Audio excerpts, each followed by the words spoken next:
Well, with Christmas just days away, we're in the final stretch. Maybe you're already welcoming guests at this point or getting packed to do some traveling. Maybe you're doing some final shopping and cooking, taking in a few last festive events or binging Christmas movies or Christmas cookies. In these final days leading up to Christmas, there's a collective feeling of anticipation, expectation, preparation, of making the most of the time that remains. Something big is coming, and then that something is going away. But here on Christmas Eve, or Solstice Eve, if you like, we're right where we want to be, fully in the Christmas season and the Christmas spirit, ready to make some new memories and reminisce about old ones. So how about you pull up a chair by the fire with me and some members of the Christmas Past family, as we take a little tour through other people's Christmas pasts.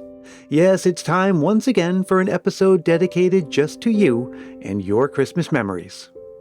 We all look forward to hearing the Christmas music that provided the soundtrack to many a Christmas memory, so let's start there. For me, it's this old album of music box-style Christmas songs I've had since childhood, and this other album by the Mormon Tabernacle Choir. Both of those trigger a cascade of memories and images for me. We all have our favorites, and Danielle in Ontario is no different. Hi Brian, I wanted to share with you one of my favorite Christmas songs of all time. I love the song It's Christmas by the Rovers. I have a vivid memory of this song playing in the background while my mom and I would decorate the Christmas tree when I was little. I love its lilting melody and happy message. My mom passed away a year and a half ago, and this song reminds me of her every time I hear it. If you haven't heard it before, I hope you enjoy it as much as I do. Have a Merry Christmas! I'll have to admit that song is a new one to me this year. Maybe it will be for you too. I've put a link to it in the show notes for this episode. Now that music I mentioned before, the Music Box and the Mormon Tabernacle Choir, I own those on vinyl. Those belonged to my parents before they became mine. Somehow it's just not the same without hearing that slight crackle and watching the LP spin under the glow of the Christmas lights. Molly in Idaho knows just what I'm talking about. One of my favorite Christmas memories is actually a combination of one I've been doing for a while and a new one. And that is to pull out all of my Christmas records and pick one for the day and listen to it on my record player while I read Christmas Past. I really enjoy reading a chapter a day, a little advent calendar in a book, while listening to some of my favorite Christmas tunes. Yeah, I haven't been promoting the book that much this year. Last year was the big push when it debuted, but since Molly was kind enough to mention it, and because if you act fast you could have it delivered by Christmas, I'll simply remind you that Christmas Past, the fascinating stories behind our favorite holidays traditions, is available at all the major booksellers. One of the things I talk about in the book is, of course, Santa Claus, who began his life millennia ago as plain old Saint Nicholas, who also has his own day during the Christmas season. Most Americans don't observe St. Nicholas Day, though many other cultures do. Gretchen in St. Louis tells us more. So I'm German American, and we celebrate St. Nick's Day on December 6th. So the night of the 5th, my brothers and I would put our slippers next to our beds, and the morning of the 6th, we would wake up to find them overflowing with our favorite candy, and there would be little presents mixed in there called Andenken in German. So I might have a Polly Pocket, for example, and my brothers might have Matchbox cars. We'd get to eat the candy for breakfast, which is a great start to the day. And I continue to celebrate it with my kids, who are 1 and 3. So St. Nicholas will be visiting them this year, and I just wanted to share that with everybody else. So there's Santa Claus, St. Nicholas, and Father Christmas. They're all basically the same, right? Well, the short answer is they are now. But if you want to find out all the little details, it's all here in the back catalog of Christmas Past. Happy searching. But not before we hear another memory about the magical gift bringer, whatever you call him, this one from Helen in South Wales. I want to share with you a very special Christmas memory. Every Christmas Eve will still find me hanging on the doorstep with my head out of the window, trying to catch the sounds of sleighs.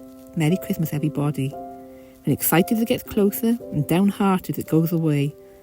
You see, the children of Killeen are very lucky because Father Christmas, or Santa as you call him, makes a special visit to our houses just before he sets off all around the world.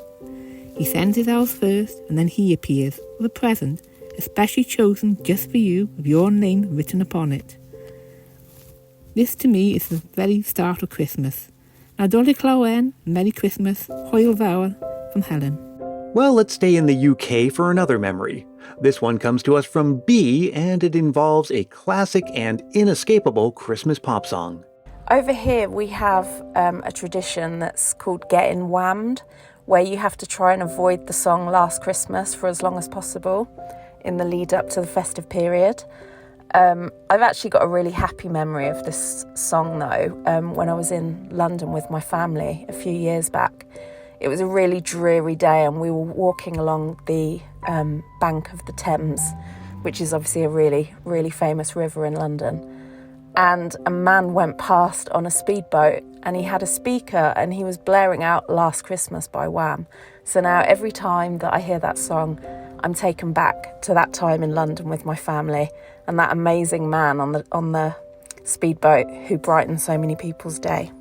Yes, getting whammed, as B calls it, or Whamageddon, as I've seen it labeled in several news stories this year, is a fairly new trend. But the goal is simple. Starting in December, go as long as you can without hearing Last Christmas before Christmas Day. Pursuing that goal must mean avoiding shopping malls, retail stores, broadcast radio, and who knows what else. Just this month in England, a DJ played Last Christmas during halftime at a soccer match, instantly knocking everyone in attendance out of the Whamageddon or getting whammed game. So, changing gears a little bit. Have you ever had to work on Christmas Eve or Christmas Day? I never have, but my dad often did when I was growing up. I guess I could say I kinda know what it must feel like, but not as well as Amanda in South Carolina. A few years ago, my husband and I were both working as nurses.